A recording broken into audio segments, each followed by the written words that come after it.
From tornadoes to hurricanes, blizzards, and everything in between, you're listening to the Stormfront Freaks podcast. Stormfront Freaks are former television meteorologist Mark Massaro, atmospheric science graduate and skywarn storm spotter Brady Harris, digital meteorologist and weather producer on the Weather Channel app Dina Knightley, former on-camera meteorologist at the Weather Channel Kim Cunningham, Emmy-winning storm chaser and photographer Chris Sanner, and I'm your announcer and Skywarn Network coordinator Mark Johnson. Now, here's the moderator of the Stormfront Freaks podcast, Skywarn storm spotter and chaser Phil Johnson. Hey, welcome to the most entertaining weather podcast on your listening and viewing device. This is the Stormfront Freaks podcast. If you happen to be checking us out for the first time, thanks for tuning us in. You could always go to stormfrontfreaks.com to check out some of the previous shows, peruse some of the previous weather guests that we've had on the show. We've had a lot of great ones, and tonight's going to be no different. This is episode 58 tonight, and we're excited to have the man, the legend, that is Pecos Hank Schyma is going to be with us tonight. He is a Texas storm chaser and musician. We'll be talking everything from tornadoes to country western blues. He'll be playing our Elvis-themed lightning round. We've got some new Mythbusters segments tonight, and we'll finish with our favorite WX resources and throw some more weather fools under the bus. But before we get to that, I just want to let everybody know we're excited to be partnered with HelicityDesigns.com. They are the leader in weather-themed clothing and accessories for the storm freak in you. You got to check these guys out. They got some great stuff. And besides all their great selections of T-shirts, shoes, they've got outerwear, swimsuits, all kinds of stuff for your car and vehicle. They also carry an exclusive line of Stormfront Freaks gear. And remember, you can get a 5% discount on your entire order when you use the code PODCAST, P-O-D-C-A-S-T. Use that code at checkout, get a 5% discount, and you can find it all at HelicityDesigns.com, and we'll make sure we include that link in our show notes. So let's go ahead and introduce our co-hosts on the show this evening. It's always happy hour when we record, and so go ahead and step up to the bar. MJ, by the way, happy early birthday. Hey, thank you. Oh, all right. Yeah, but what are you drinking, MJ? Tonight, I have a Leinenkugels again. It's we call it Leinie's. This is an orange shandy. Kind of tasty, a little different. Mm-hmm. Tasty, very tasty. You don't look 60. I'm just saying. Yeah. Nah, I wear it well. Jeez. All right, Maz. Maz, what are you drinking tonight?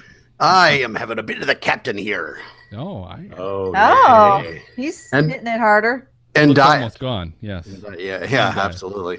All right, and then Brady, I think it's a belated happy birthday, correct? What are you drinking?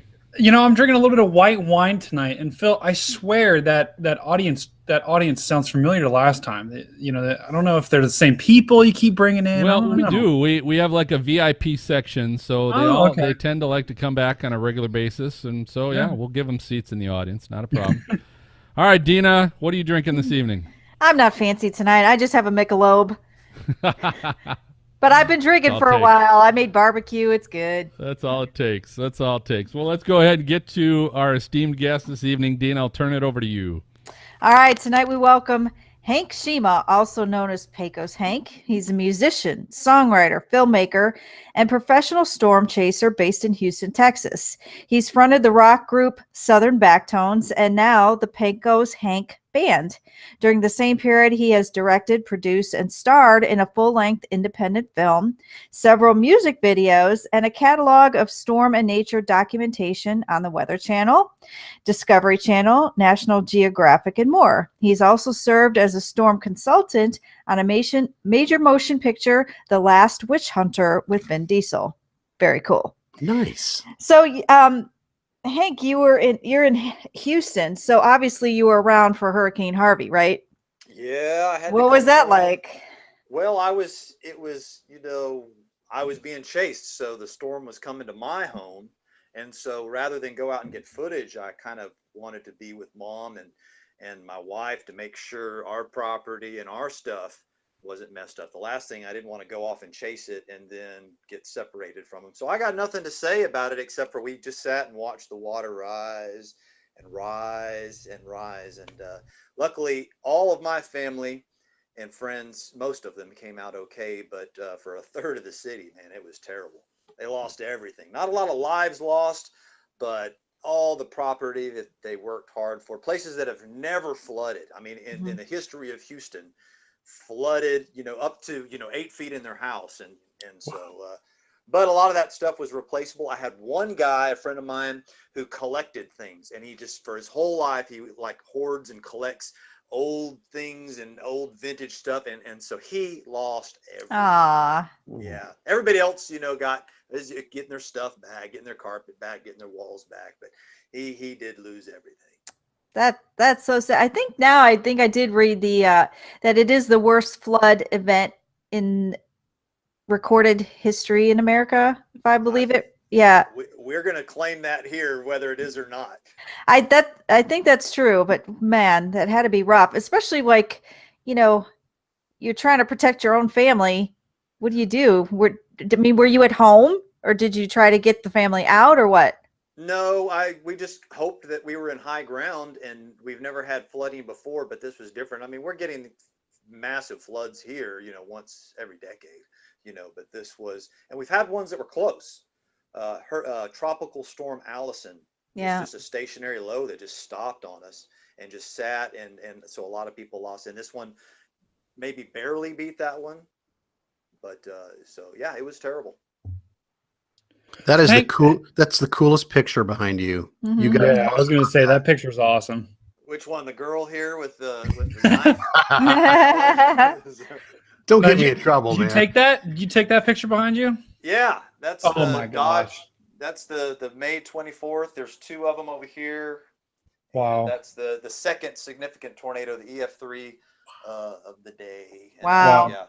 I just did a lecture in Ohio University, and Tim Marshall, we were on Facebook after this event, and Tim Marshall was saying that this was one of the most incredible things he'd ever seen. So, it's special if Tim Marshall says something like that, right? And then right underneath that, some guy wrote, "This was the first time I ever went storm chasing." They're all like that. Yeah, right. For those of you who don't know, the May 24th, 2016 Dodge City cyclic supercell was dropping photogenic, high-based, well-lit tornadoes, one after another, 2 and 3 on the ground over, not killing anybody on a good road network. So it was something I have waited for and dreamed of my whole life. And so I can die happy.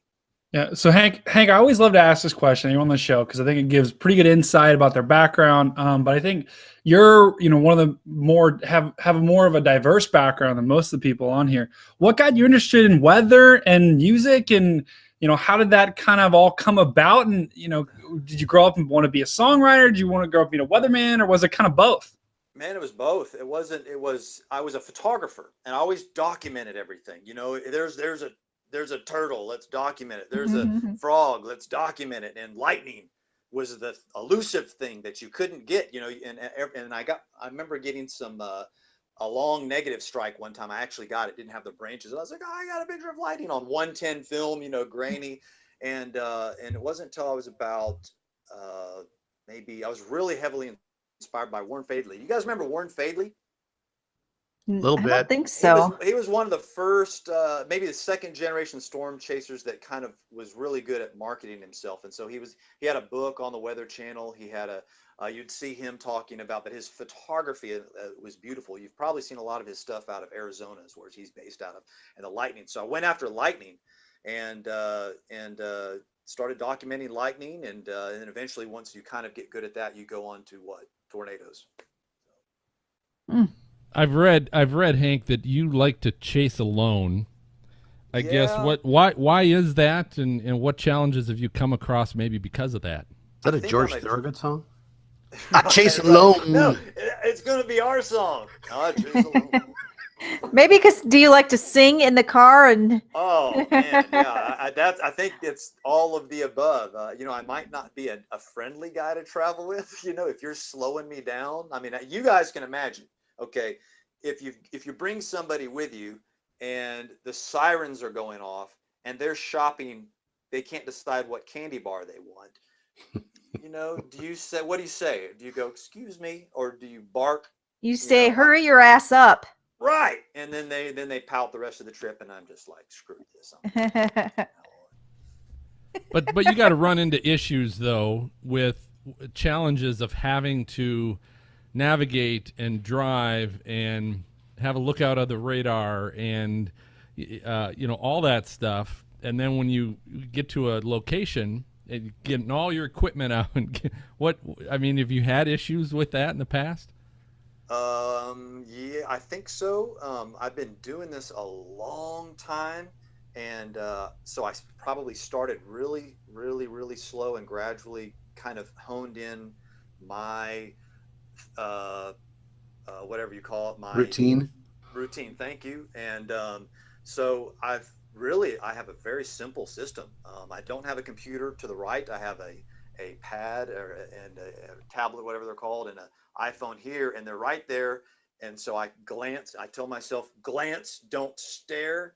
That's when you can get in trouble, is you start looking at that for rotation that isn't there. And then I have everything is set where I don't have to take my eyes off the road at all. I can grab a camera over here. I can put it on my tripod here. I can play with all this while keeping my eyes on the road as much as possible. Of course, I do turn away. I'll tell you guys one story.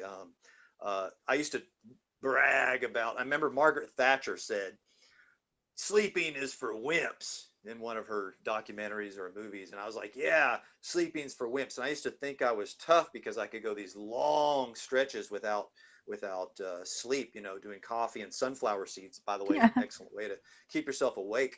And one day I was driving and I had a friend a co-pilot with me, and I just picked up a map and just started reading it at the wheel. And so if you can stay awake, but your brain will do. And so that was a big wake up call for me to take a break, try to live to fight another day. If we can stay alive, to do this for decades, I think I tell myself then, we'll get more footage if we can stay alive. So I try to remind myself that. That's what cruise control's for, isn't it? Just set it and forget it. I hear they have these cars that drive themselves. Oh, that would be so cool, wouldn't it? Do they have tornado sensors though to not drive into the middle of a tornado? You can disable them. I hear you have to lift under the hood and disable them with the scissors. Yeah, that would be good. Do you ever blue wire, not the green wire? Oh, geez. Do you ever tell people like where you're going to be just for safety purposes? I mean, I'm checking in maybe with the wife or a friend or somebody. No, I never know where I'm going to be. That's one of the things I would advise people on storm chasing is don't commit to a spot until it's time to commit. People say, I'm going to be in Kansas City on day 3. It's like, how do you know? You go there and then, and what happens is if you commit to an area early, you become, you start looking for confirmation bias so leave it open until it's time. So I never know where I'm going.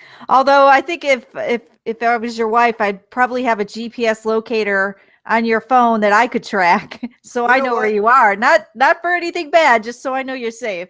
No, there's a thing called Friend Finder. You guys familiar with Friend Finder? Yeah. Maybe that's what I'm thinking of. Like a dog tracker. Yeah. Find my friends. Yeah, I can pop up anytime and I can find out where Craig is.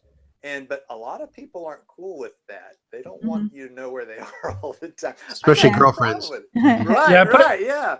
Like, that sounds. Well, you can turn it on and off. So when you're chasing, turn it on. Like girlfriends. You don't forget to turn it on. I don't mind. But yes. Yeah. So equipment wise, then, Hank, what do you use? What do you have in your vehicle when you're out chasing?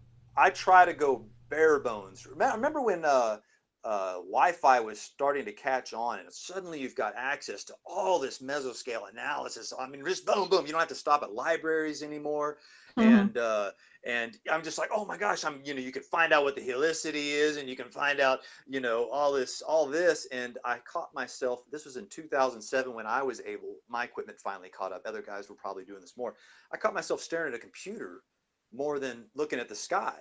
And so was choosing what the computer told me to do when clearly that was the storm. But that's not in a more, tornado efficient environment, but it's a bigger storm. And I would go with what the computer said to do. And so finally I put an end to that. I'm a big advocate of use your eyes. For those of us that have chased before, Wi-Fi, you would just drive out into a slight risk area and just stare at the sky. Hopefully it was a clear day. You see the towers go up, and then you go to the mesocyclone, and that's how we got our tornadoes back then. And so I have very minimal. I'm making this a long question. I have very minimal stuff. I've got a tablet, a phone with 2 different screens on, a weather radio that I bought 15 years ago, and then that's it. Cameras. You use a weather radio. Yeah. So what kind of information are you getting off of that? He'll tell you cell speeds, so you don't have to calculate them. That's the one good thing he's for, because obviously you get your warnings. But he'll say it's moving this fast, and it's moving northwest at this. He'll just one more voice talking to you. So Hank, that's a pretty good segue into my next question. So where did you get this weather knowledge? Was it just you just going out and looking at storms and kind of getting a feel for them, and then going up and looking it up, or where did it come from? It started with surfing. When I was 18, I moved out to Los Angeles to be a rock star, but I ended up delivering pizza instead. and Was it good pizza? Was it good pizza? Oh, it was terrible. To this day, I can't eat. I was a pizza delivery boy at Pizza Hut, and to this day, I can't eat Pizza Hut. Oh my God. Yeah, can't do it. Our next sponsor. I know. Gone. Nope. Right. So, but I can do Papa John's. Oh wait, can we? He's kind of a jerk. Gonna have to censor that one out. Right. Okay, censor that out. I didn't say anything. But anyway, so surfing. Then I moved back to Houston after failing at being a rock star out there, and fell in love with surfing. And then I found out you can surf in Houston if you watch the weather. So you get winds coming out of the southeast and the Gulf at 20 knots for a couple days, and you got this really choppy wind swell happening. And then right when a cold front comes through, or any kind of front, you get these clean waves in Texas for this short window of about 3 hours. And so I'm always was watching that. And then I was fortunate enough, I was a photographer at CBS, and I was fortunate enough to work with Dr. Neil Frank and 2 other meteorologists, Mario Gomez and David Paul. And when you're a photographer at CBS, you don't do anything. You just sit around all day. And I would just pull on their shirts and ask them questions. And to this day, they cut my teeth. The basics that they taught me, I still use the same things they taught me 25 years ago. And then you go to stormtrack.org and you pick up different things along the way, and then of course the college textbooks are great. Yeah, which you can read while you're driving, I hear. Right. Well, now you have the audio book. Yeah, get an audio book and listen to it. I wish they had weather textbooks. I wish they did too. Oh my gosh, that would be so great. Although you can't see all the pictures and the diagrams and the skew-tees and all that craziness. Yeah, Hank, I think you hit on a really good point. I think, especially, I don't want to get too much into this, but especially kids in schools, there needs to be much more of kind of what you do, getting out in the field and getting some field experience. Because really, book knowledge is only so much you can do. You have to develop kind of that instinct, not only for storm chasing, for forecasting. I mean, so much of it is instinct sometimes, because the models are all over the place. So, I think that what you've done is you've done it the right way. So it's really awesome. So how much of that, Hank, are you using on your target day, like to pick out your target? What information are you using? I'll use the anything. I probably one day I'll use the NAM. Most of the days I'll start off with the wrap, and I don't even know if that's what everybody's doing. I've just been doing that so long. I'll start off with the wrap, and I'll do a meso analysis. And then I'll do the HER on top of that. I'll draw little circles of the HER throughout the day. And one of the things that I do, I don't know if everybody does this, but I print out little maps and draw it out. And it's like remembering something. Like if you're trying to remember song lyrics, if you write it out, you remember it. So by drawing my isobars and drawing my isotherms, I kind of remember an idea, and that might be something that helps. I don't know. Definitely writing anything out. It's like how I studied. Once you write it out, it's much easier to remember. Right. I can remember cheating in college, and I would take a pen and I could fit all of my chemistry formulas on a pen. Sorry that I'm not bragging. Was that like your cheat sheet? Yeah, but by the time you finished writing them out, you learned them, and then you didn't need to use it. University line 1. They're following up. They're following up on you. So I ended up not cheating. Good. That's good. That's what they heard too. So that's good. So all right. So May 31st, 2013, El Reno, Oklahoma. Wildest, it's craziest and the widest tornado in history. Killed 8. 4 of them were storm chasers. Injured 151. You were there. Fill us in a little bit on your day leading up to that and what you saw. Well, I was lucky in that I was there early, so I didn't have a commute. Even though I was there waiting. So when you've got time, as you guys know, if you're not driving, it's harder to look at all the data. So I was just sitting there looking at the data, and I even pulled out my map of El Reno area, and I marked all the bridges because I still use paper maps, and I like to write on them notes while I'm chasing. And so I highlight all the bridges across the Canadian River, and so I was just really prepared, and I was in the perfect location prior to initiation. And the storm, the initial cell mode was northeast, and then it was east, and then it went tornado warned, and they were saying it was east southeast. But then I'm looking at it going, man, this thing's coming almost due south. So I was there well prepared and in the right spot, so I didn't get caught in the mess as many other people did that might have been traveling, had to punch the core, coming from the north and to come out of the rain and maybe be a little disoriented. I was in a good spot, but even when I decided to turn and run, the RFD was swinging the back end of my tail out, and I was really man, in a clear, I was probably at least a half a mile away from the mesocyclone at that point, and still it was still whipping you back and forth. Yeah, it was slinging my back end out from underneath me. And then I stopped to help a lady, and so that put me behind. I thought something terrible had happened, but she was just panicking and wanted to know if her family was okay, and so I made a phone call for her, and then so I really didn't get great. Where'd you come across her? Where'd you see her? When I was once the storm dropped, and I got some footage of the first suction vortices, then I bailed and ran south, and then I took a road going. Were you there? Oh, okay. No, took one of the paved roads going east, and I saw this lady in the road doing this, and everybody was just driving around her, like, get out of the way, lady. And I thought, oh my God, what's what happened to her? And you can even tell in the video, people go, you sound kind of like a jerk. And I was a little, I was a little disappointed that she just wanted to use the phone, which is good. I'm glad she wasn't hurt. But I stopped thinking, oh my God, something terrible's happened. She goes, I need to use my phone. So I made a call for her. And, so was she trying to flag people down?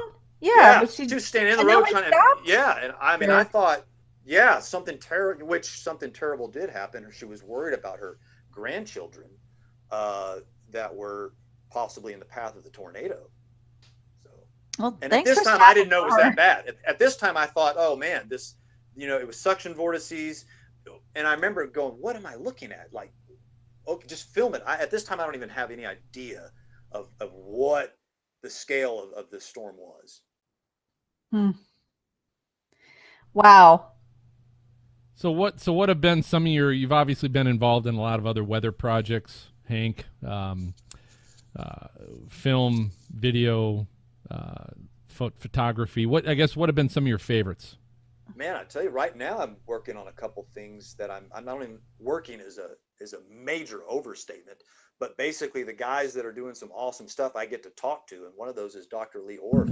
I just get to chat with him about his models and his modeling the supercell growing thunderstorms, at 30-kilometer resolution, 20-kilometer resolution. Are you guys familiar with Dr. Lee Orff's work? The name sounds somewhat familiar, but I don't know. No. Oh man, wait till you see his stuff. Go to his YouTube channel after this, Dr. Lee, Leigh, last name Orf, and watch his simulations of supercells at 20 meter resolution and 30 meter resolution, and it will blow your mind. And so what I'm doing is I'm trying to validate his models by dovetailing my footage with his simulations. Oh, that's cool. Right. That's So cool. I saw his supercells and was like, this is beautiful. And I've seen that and I've seen that and I've seen that. And so he was like, well, show me. And so I'm collaborating with him a little bit by doing that. Will you set it to music that you actually write?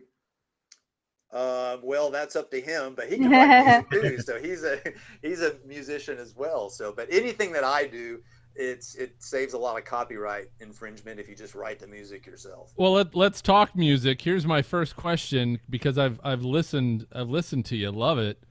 But what do you call your musical style? What do you call that? Because it's obviously unique. It's a mix. Yeah, it is. It's I like old spaghetti westerns. Was a huge influence of mine when I was a kid. Anything with Clint Eastwood in was my favorite movie. I've watched them hundreds of times. And then I love surf music.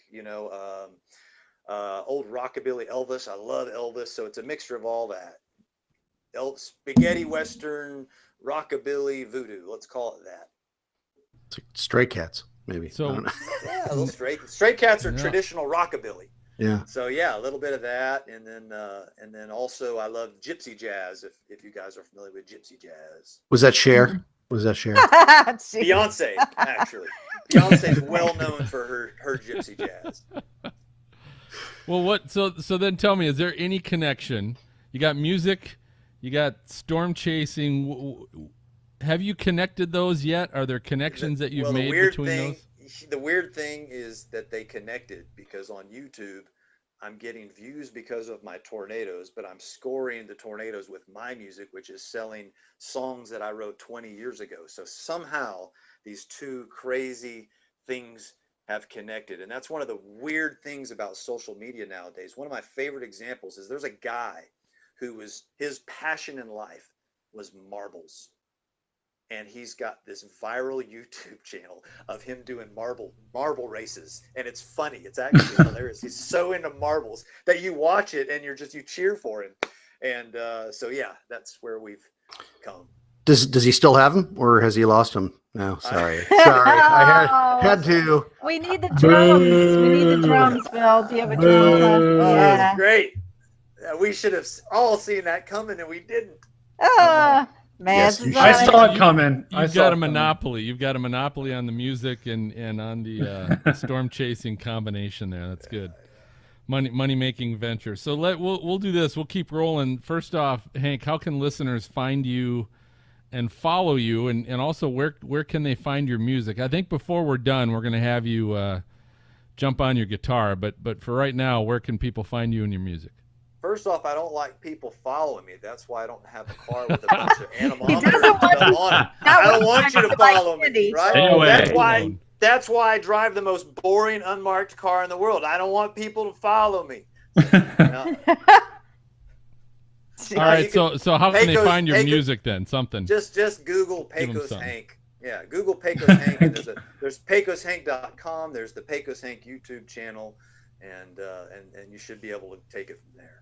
I was actually afraid for a moment. I'm like, is he really serious? Well, he's got Find My Friend, so he's not. He's really. All right. Well, hey, it's time for lightning round. This is our game show of brilliant questions for our guest. We always invite everybody to play along if you're listening. But here's what we're gonna do tonight. Tonight, we're gonna do our own little. We've done this before. Rendition of Family Feud. And so, but here's what we're going to do. So we got to fill Hank a little bit on how we do this. I've seen the show. Well, you've seen the show, but here's how we're going to do this. You are one family. So you are your own family, and then you're competing against the Freaks, right? So they're another family. So what I'm going to do, we've got our top 10 answers on the board, and I'm going to have you give an answer. I'm going to have the Freaks pick an answer, and whoever's got the highest answer has the option of taking the whole thing and trying to guess them all before 3 strikes, or they can pass it if they want to pass it, and then the other team has to guess them all before 3 strikes. Otherwise, the other individual just has to guess one of the remaining answers on the board, right? You know, he does play alone. I'm just saying. That's true. This might not be an issue. So here's what we're gonna do. But I'm just gonna nod. Okay, so here's what it is. So it's Family Feud. And the top 10 answers are on the board. This is the Rolling Stone Readers Poll of the top 10 best Elvis songs. So you said you are a fan of Elvis. We're going to see how you guys play along with the Rolling Stone readers. So I'm going to do this first. I'm going to have you, Hank, go ahead and pick one that you think is in the top 10 best Elvis songs. We'll see where it lies. I'm gonna throw out Suspicious Minds, baby. And that is number one. That is number one. Well, Wow. So very good. All right. Game over. So Freaks, you're not going to get any better than that. So Nope. Hank, it's going to go to you. You can either take the whole thing and try and I'm run gonna take with the it. whole thing, man. I'm That's gonna what I bring the whole thought. thing. I probably will. Oh my gosh. Yeah. Okay. Here we go. So you got 9 more on the board. All right, let's do Love Me Tender. Let's do Heartbreak Hotel. Whoa. Hold on. What was it? Love Me Tender. That was number 6. Number Let's 6. do Heartbreak Hotel. Heartbreak Hotel. Yeah. That's number 7 on the board. And my least favorite Elvis song, In the Ghetto. In the Ghetto. I hope it's not on there. Number 3. That is number 3. Wow. Why don't you like that No. song? That's not bad. I don't like that song. Viva Las Vegas. That's a good one. But is that okay? Go ahead. Is that one of your answers? Yeah. All right. Do we have Viva Las Vegas? No, we do not. What? Ooh. Strike number 1. So Okay, you have on the board. You still have number 2, 4, 5, 8, 9, and 10. It's Now or Never. It's now or That's never. That is not on the board. Okay. You got 2 strikes. Don't Be Cruel. Don't be cruel. That's a ding. Is that on the board? Yes. That is oh, we got a chance. Oh, wow. all right. So Blue Christmas. don't give him See any. you later. Don't give him All right. any. So we're going over to the Freaks. Freaks, you All just have to guess one. You've got number 2, 4, 5, I got- 8, 9, and 10 on the board. I got one. Tina thinks she's Love Me Tender. I Well, think- talk it over. You guys want to talk Yeah, it what over? do you got? Can we You talk pull it up over? Brady. Yes, Yeah, we you do. can talk it How over. about Jailhouse Rock? Love Me Do. I actually think that's a good one. Maybe. Number 2. I love Is me that tender. Elvis though? Are we sure that's Elvis? Yes. Jailhouse Rock is Yeah, Elvis. don't listen to Brady. Love All Me right, is that Tender. your answer? What do you think, Maz? I think Love Me Tender because the girls are probably the ones who are ranking it. Love Me Tender was out. He already got that. Oh, you did? Yeah. Oh, see, what's a good Minds one? In the Jailhouse Ghetto, Rock. Love Me Tender, and Heartbreak Hotel were already on there. All right, go for it, Dina. Go ahead. Yeah. Jailhouse Rock. Jailhouse Rock, is it on the board? It is. That is number 4. So great. So that's awesome. So the Freaks, you got it. You Wow. beat Hank. That was the We only got one I lucky. knew that he. I don't know if that that he game's didn't say. fair. I mean, we used to get all of them. We just have to get one. That doesn't seem I fair. know. Hey, he that's how got- Family Feud. That's how it works. Interesting. All right, so I'll fill you in on what the other ones are. Number Hound 2. Dog. Hound Dog. Oh, sing it. Wait, sing It it. is not. Ain't nothing but a You ain't hound nothing dog. but a hound Hound dog. That's that one is that one's not That on was there. Here we good, go. though. So Wow. number 2, If I Can Dream. What? If I Can Dream. Okay. Do you know that one, Hank? No, I don't know. Number 5, But I Can't Help Help. Falling in Love with You. All right, number 8, An American Trilogy, which is a classic. That's kind of a classic Elvis. I don't know that it was a big hit, but it was a live. He did that live quite a bit. All right, number 9, you meteorologist, for crying out loud, Kentucky Rain. Oh, yes. And then number 10 on Rolling Stone Reader's poll for the top 10 best Elvis songs, it is Mystery Train. Mystery Wow. Train. Train. What Yeah, prize are we so, getting? all Phil? right. So that was it. Well, we always hand out pride, but I don't know. We left a lot on the He board. won. He got most of them. Yeah, he did. That wasn't bad. That wasn't bad. All right, so here's what we're gonna do. We're gonna take a short break. Stay right here. Let's see how well you're gonna do with our new MythBusters segment that we have coming up next. All right, welcome back. Hey, it's time for our version of the popular Discovery Channel show MythBusters. We haven't done this before. This is kind of a new segment we're starting tonight. And of course, our myths and our urban legends, they're going to be more focused on storms and weather. And so we'll kind of see if you think that these myths are busted, plausible, or if they're confirmed and might be true. Okay, and that's kind of the goal. And as a listener, you can kind of decide if you've heard them before and if you believe in them or don't believe in them. And we'll try and correct them. This is really, I should call this our Weather Ready Nation MythBusters segment, because this will kind of help educate a little bit as well. So I'm going to start things off with the first myth, And that is the low pressure that a tornado causes and creates. It can cause buildings and homes to explode. So by opening the windows of your home, that's going to equalize the pressure in your home to hopefully prevent, maybe saving your building a little bit if it's near the tornado, or prevent the roof from popping off if the pressure gets too low. If you've heard of that myth, I heard that myth growing up, that hey, maybe try and open the windows when there was potential bad weather. Have you guys heard that one before? Of course. Oh, yeah. Everybody. Now, did any of you follow that when you were kids or younger? Were your families doing that? Yeah. I didn't get the opportunity to follow it Why is that? because my house never got hit by a tornado. Oh, you were. Where were you? Where'd you grow up? Dallas and Houston. Really? Really? And you were never in a situation. Wow. Okay. Moved to Oklahoma City, man. I know. That's what I tell everybody. All right. So you're saying you guys are familiar with that, number one, and some of you have dealt with that growing up.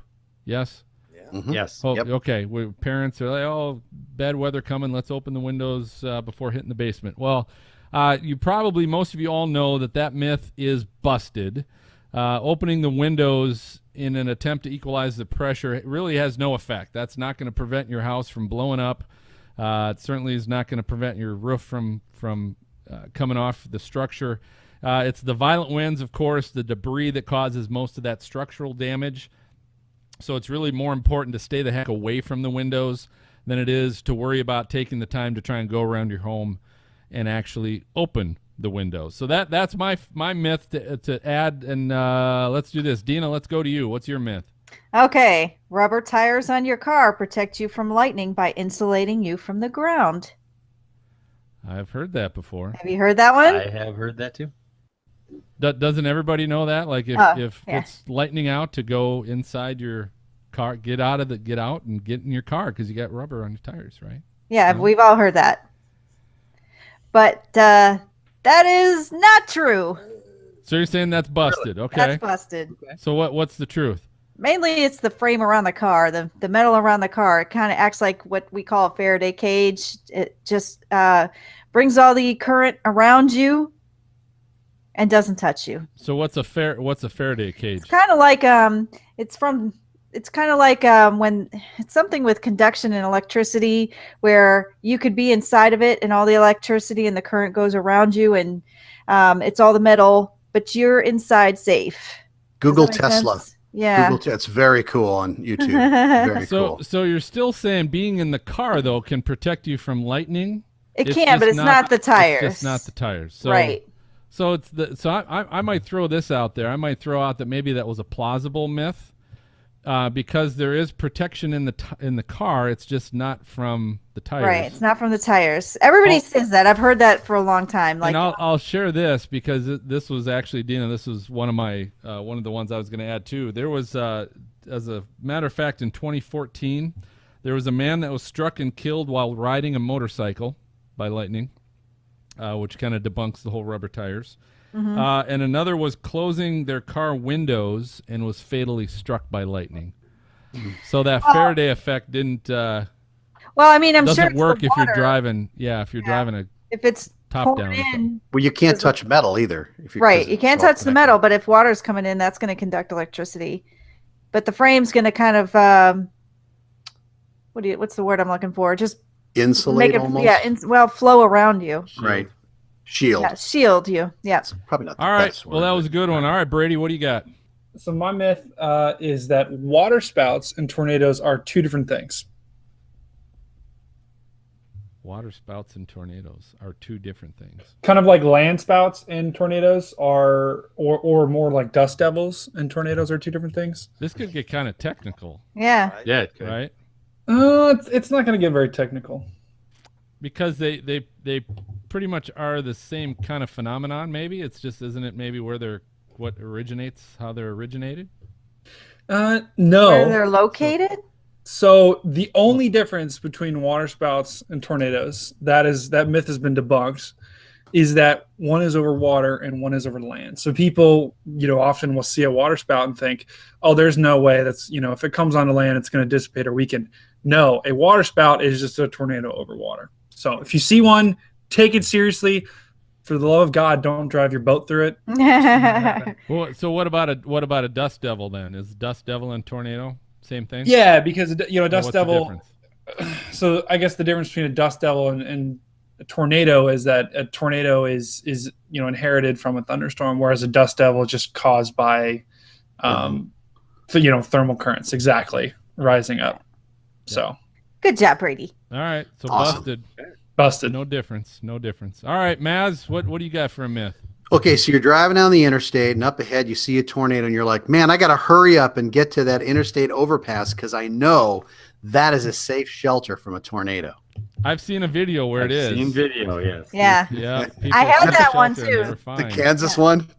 Yes. Yes. Yeah. That's where it originated. You know what needs to happen is there needs to be a video where someone is visually seen getting sucked out of that thing Yeah. Close. to their death for We've- people to realize. Yeah. We've got them. I think you just Really? gave the answer away. Not Yeah. visually stuck out, but saw what happened to the car that was underneath. It was actually May 24th, 2011. The tornado that was heading into Oklahoma City. What's the town to the southwest? Anyway, there's an overpass there, and somebody sought shelter. You're like a weather librarian, man. Consult the card Well, catalog. I drove over that bridge, so yeah. Oh, okay. the car. But isn't that crazy? Like, your first instinct is to take shelter, but that's the worst place you can be Right. Yeah, because the winds right. go faster because they're Right. compressed, just like a small river, like a river gets compressed at one point, goes faster. I've read articles where children were sucked out of their parents' arms, which is that's insane, isn't it? Yeah.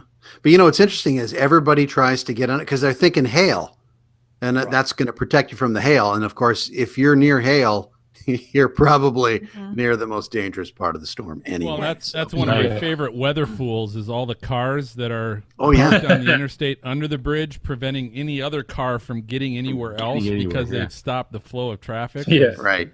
Morons. Yeah. All right. So Brady, so that's we've busted that one, huh? That was Matt's. No, and but Dina thanks. and Matt, Yeah. that was yours. Sorry. You can call me all of those people. That's all right. So all right. So that we'll call that one busted. Let's go and MJ. What do you got?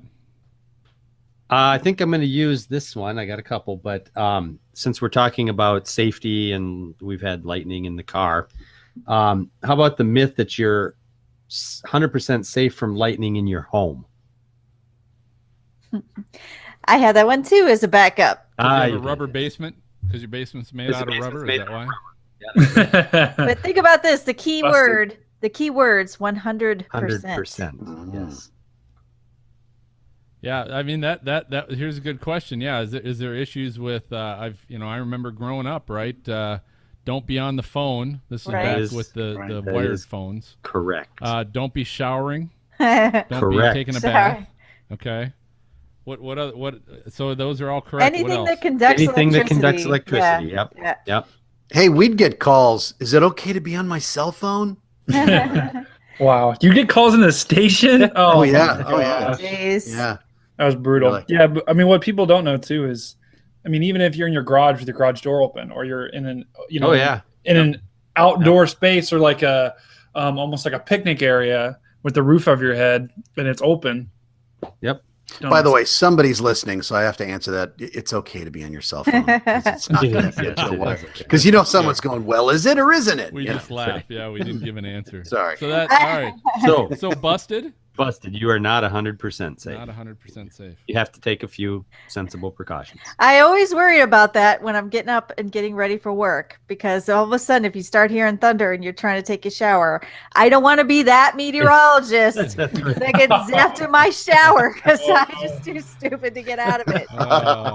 At Dina's funeral, we'll all have bring a weather fool to the table. Yes, that's right. And, Take a shower gosh, during a thunderstorm. Dina was showering. Yeah. It's very Oh, sad. well. Very, very sad. All right, so Hank, you got a weather myth. I think so. I'm gonna need your help with this one, either debunking it or helping prove it. And I'll just come out and say, ball lightning. Ooh. That's a good one. Man. Anybody want to jump in on that one? I Sure. say it's true. It's true. You True. gotcha. Yeah. Self-contained lightning. Is it so it's not an artifact from a CG? It's not a piece of silicone that's been blown in the air? I talked to the Martians the other day, and they said it's false. When they picked up Brady. That's shocking. Although I've never seen it, I do believe it. Yep. Yep. Kind of like St. Elmo's fire, right? And the cows that have the arcing that would take place. Has there been a study? Has there been a study about that, or has there been any visual rare documentation or anything? Because that's what I'm curious about. About St. Elmo's fire or ball lightning? Ball lightning. Ball lightning. Not on St. Elmo's. Well, I mentioned ball lightning on one of my videos, and everybody commented they've seen it. Really? I mean, just boom. I saw it one time. I saw it one time. I saw it one time. I saw it one time. Wow. It just goes down and on and on and on and on. Huh. So it's kind of like UFOs. Everybody's seen one. I've not seen it. Bigfoot. Yeah, I don't know. Because I feel like that. I feel like. Yeah, I don't know. Hank, have you seen it? No. You have But not. there is one video that popped up that is plausible, but that's just it. Is it just an artifact of a CG, like a bead or something that broke off, or is it a self-contained thing? But it's I made another statement one time that whenever there's a tornado, you know, like if you see a supercell on radar, you go to Twitter to see if there's a tornado, and boom, there's the tornado.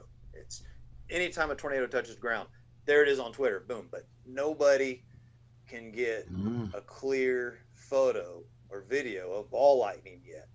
So I want to believe it exists and I want to find it, but no video with all of the cameras and all of nobody can get ball lightning. Well, think how long it used to take to get sprites Yeah. on camera. So, but sprites happen in an environment where we are not participating in all the time. Ball lightning is happening here in front of us with all the security cameras, with all the cell phones. Sprites are happening 50 miles, into the thermosphere, so Brady's got Martian friends, He passes it, yeah. I'll text him real quick. Yeah, I saw some of my first sprites this year, and the reason why we're not seeing sprites is because they have a parent positive CG flash, which is much brighter. So the positive CG lightning goes, hey, look over here, and then the sprite goes like that. So if you're looking for sprites, I mean, they're beautiful. They just, shoot up, but usually you get distracted. Hey, speaking of shooting up, are we going to talk about the whole thing? No. Okay, that came out wrong. That's not what I meant. I sure did. No, I mean, sorry. Speaking of lightning shooting up from the ground, are we going to talk about that at all? Yeah, we got to talk about that. That is the coolest thing in the world. I'm telling you, man. That is insane. Let's just quick cover that. So ball lightning, Hank. Are we saying that's plausible? Are we confirming that it exists? What do you think? I don't know. I'm kind of arguing that we might be wanting it to exist more than it does. I mean, I don't know. I think for ratings sake, Phil, we should confirm it and make I that like to our it. audience. I wanted to go back to school for it, but then you got to take so much electrical engineering and math. I'm like, forget it. Forget it. All that electrical, no. So let's do this. So I'll come out and say it's plausible. Plausible. I think that's plausible. Good. Could we don't have enough data yet on that. At least we don't. We don't have a lot of data, so it doesn't matter. All right. Well, hey, we're always interested in what you guys think. So let us know via email. You can always send us an email at questions@stormfrontfreaks.com. Or if there's a popular myth that you knew growing up as a child that you want us to cover on the next show, or you can find us on Twitter, Facebook, or Instagram and tag us your thoughts. And like I said, we'll share that on our next show. So we're going to take our final break. You can refill your drink. Yes, Dina, your mic does work. And when we come back, it's time to share our WX resources, and we'll bring some more weather fools to your attention. All right. Well, on that note, I think way to bring the show to all. I think that just about does it for this episode of Stormfront Freaks podcast. Thanks for listening or watching. Before I share the reveal of our next guest, if you enjoy our show, do us a favor. Leave us a great review on your podcast app. Don't forget to subscribe to the show by hitting your podcast app subscribe button. It always works just like a magazine or newspaper subscription. When you subscribe, it just assures our latest show gets delivered right to your inbox the moment we release it. I want to put a special thanks and shout out to our guest tonight, Hank Schyma. Hank, thanks for joining us this evening. And we may or may not get your music on the podcast, but if we don't and you're listening to the show, make sure you go to YouTube to watch to make sure you catch Hank's great rendition of The King. And so our next and the coolest videos that he should win the gold medal for. You got to check that too. out. That too. Yeah, we'll have links to the ones we talked about so that they can get to your YouTube channel. I know you don't want people to follow you, but we might at least do that. So our next episode in 2 weeks, we're going to be recording on August 9th with one of the original members of the Weather Channel, Tom Moore. Is going to be with us in a couple weeks. If you'd like to watch the recording live at 9 o'clock Eastern, 8 o'clock Central, check out our YouTube channel by searching Stormfront Freaks. So for MJ and Maz, Brady, Dina, and Pecos Hank, I'm going to go ahead and signal the all clear, and we will catch you guys next time. Bye. Peace. All right. Thank you for listening to the Stormfront Freaks podcast. To subscribe and be notified when new episodes of our bi-weekly show are available, you can go to Apple Podcasts on iTunes, Google Play, or your favorite podcast app and search for Stormfront Freaks. If you would like to contact us with questions or make comments about the show, shoot us an email to questions@stormfrontfreaks.com or follow us on Twitter @StormfrontFreak. We'd love to hear from you. For show notes, additional information about this episode, as well as past and upcoming shows, videos, photos, and more, visit our website at stormfrontfreaks.com. While you're there, check out the interactive radar provided by our friends at zoomradar.com. And don't forget to follow us on Facebook at facebook.com/stormfrontfreaks. Join us next time and tell a friend about the Stormfront Freaks podcast. Do you have your guitar? Where's your guitar? Hi, guys. I'm not prepared. Here's one right here. Oh. No, I can't. Okay, here we go. Wow. All right. So I'm going to tell you, I think you need to play at least part of a song on your album so we can hear your music. All right. Something that maybe it can be your El Reno Blues, since there's a little weather theme to that. I don't know. It's up to you. All right. That's a good one. Well, whenever you're ready, just say when. All right. When? Go ahead. Stage is yours.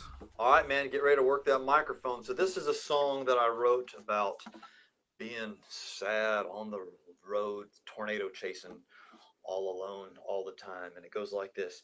Well, since my baby left me, found a new place to dwell. It's down at the end of Lonely Street, down on Heartbreak Hotel. I get so lonely, I get so low.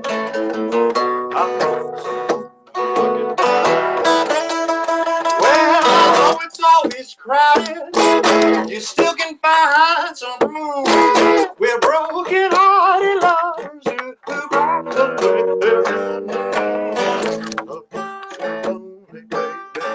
I get so it'll be so lonely you could die. Man, yeah, that is awesome. Hey, Pecos.